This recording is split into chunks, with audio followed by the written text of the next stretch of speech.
쥐배 재민TV 구독과 좋아요 부탁드립니다. 감사합니다. 감사합니다. 현승아, 우리가 이런 실험을 해보려고 하는데 어떤 문제점이 있을까? 내가 봤을 때는 잘 모르겠거든. 내가 봤을 때는 이 실험은 먼저 우리가 핸드폰 카메라로 색변화를 촬영하게 되잖아. 그러면 물론 이 핸드폰 카메라가 청색에 예민하긴 하지만 이 청색이 언제 이렇게 무색이 됐는지 우리가 눈으로든 카메라든 정확하게 측정할 수는 없을 것 같아. 그래서 UV 강도계 같은 거를 써가지고 그래프의 변화를 본다면 훨씬 더 정밀한 실험이 되지 않을까 생각해봤어. 좋은 아이디어야. 그리고 또 하나는 내가 생각하기에는 이거 속도를 교과서에는 그 시간의 역수로만 표현되어 있는데 이건 좀 문제가 있어 보이지? 원래 뭐 농도가 있어야 속도라고 할 수 있지. 그리고 우리가 쓰는 게 메틸렌 블루라는 산화환원 지시약이잖아. 내가 알아본 결과 이 산화환원 지시약은 광분해가 잘 되는 걸로 알고 있어.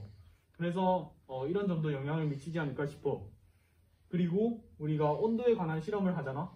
그 온도에 관한 실험을 할 때는 온도를 일정하게 유지시켜주는 게 중요한데 그 유지를 시켜줄 때 뭐 차가운 거든 뜨거운 거든 예를 들어 뜨거운 거는 핫플레이트 등을 이용한다던가 이런 식으로 온도를 일정하게 유지시켜줘야 될 것 같아. 이렇게 실험 문제점이 있었구나. 자, 그러면 이거를 개선하기 위해서 한번 우리가 새 실험을 한번 고안해보자. 그래, 좋아. 컷. 아스코르브산 0.1몰 수용의 분미를 만들어 보겠습니다. 이 플라스크에 아스코르브산 가루를 넣습니다.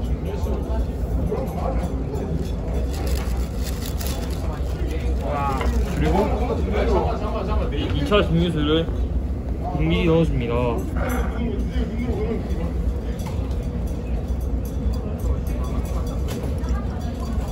이제 남은 것은 피펫으로 채우도록 하겠습니다.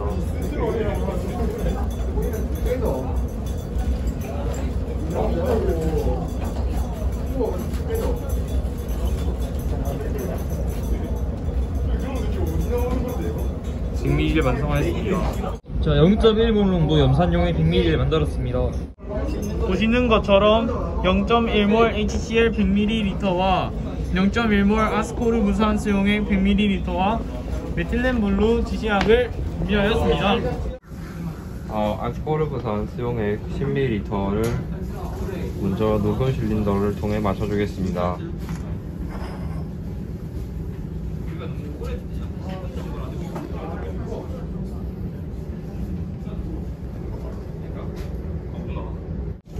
메리커스를 맞춰주면 됩니다.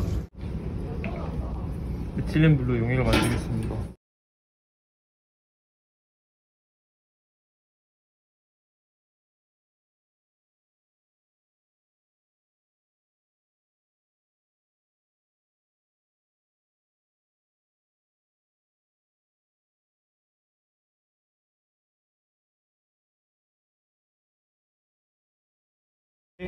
두 용액 10ml를 각각 넣겠습니다.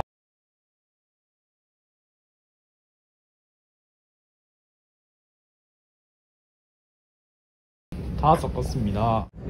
자, 그럼 이제 반응 속도 실험을 해보겠습니다. 이게 들어가는 순간에 용액 안에 딱 닿았을 때 시간 좀 측정해줘.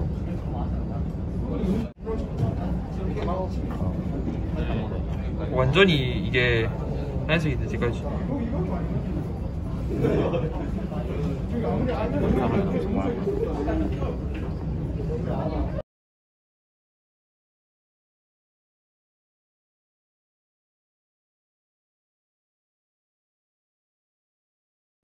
점점 연해지고 있습니다. 끝. 자, 홍준이 네가 이거 좀 해주면 안 되냐? 지금 투명하게 되었네요. 와, 정말 신기하다. 시간이 몇 분이 지났나요? 와. 3분 34초요. 와, 신기하다. 자, 지금까지 저희는 교과서 실험을 해보았는데요. 이제는 저희의 추가 실험에 대해서 알려드리도록 하겠습니다. 저희의 추가 실험은 재민이가 알려주도록 하겠습니다. 자, 제가 이제 추가 실험에 대해 설명을 해드릴게요. 우선 저희가 아까 전에 실험에 대한 문제를 뽑을 때 온도가 일정하게 유지되지 않았다, 이게 있었죠. 그래서 저희가 핫플레이트를 이용해서 온도를 일정하게 유지시켜 줄 겁니다.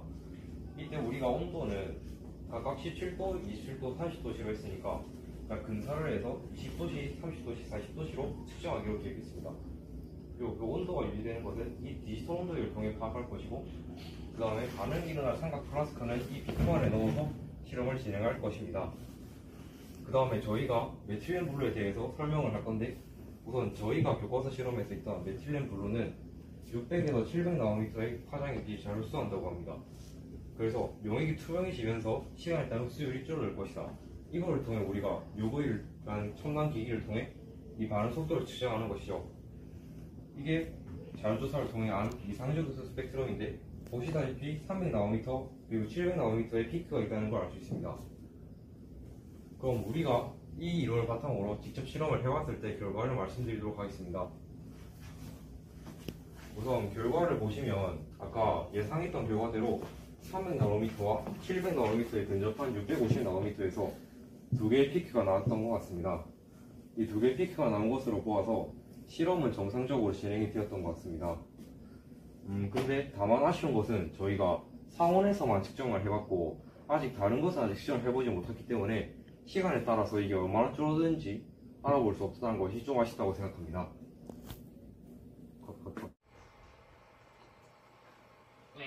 지금은 재민이가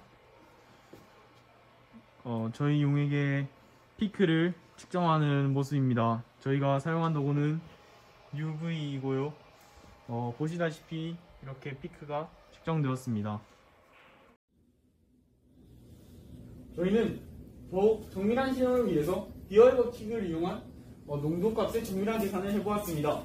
원래 저희가 사용한 실험 기구는 UV로 UV가 그래프가 나타나게 되면 피크 값을 통해서 농도 값을 구할 수 있긴 하나 이게 보다 정밀하지 못하다고 생각해요.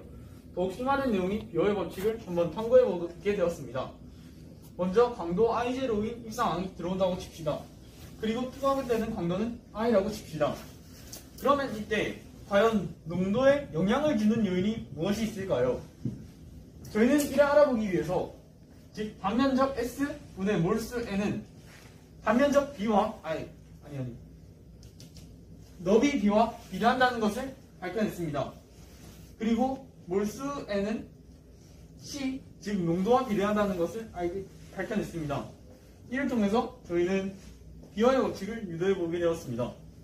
저희가 앞서 현승이가 설명한 것 같이 비어의 법칙에 흑광도에 영향을 줄 수 있는 요인은 크게 두 가지가 있었습니다. 너비와 몰농도입니다.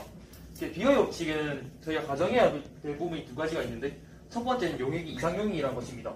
즉 용질의 분자끼리 서로 입상황을 가리지 않는다는 것인데요. 그리고 두 번째는 동일한 광자, 모든 각 분자마다 동일한 광자 흡수율을 가지고 있다는 것입니다.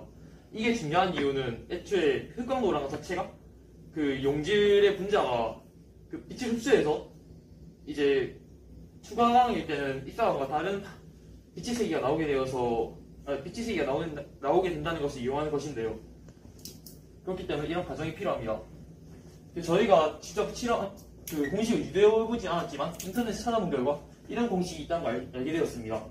근데 여기서 이제 I와 IJ의 관계식을 찾아보면 I는 I0, 즉 초기 입사광 강도값 곱하기 10의 마이너스 입실론 BC승이 나왔습니다. 여기서 입실론은 몰 흑광 계수라는 개념의 변수였는데 이것은 저희가 깊이 알 수 없었습니다.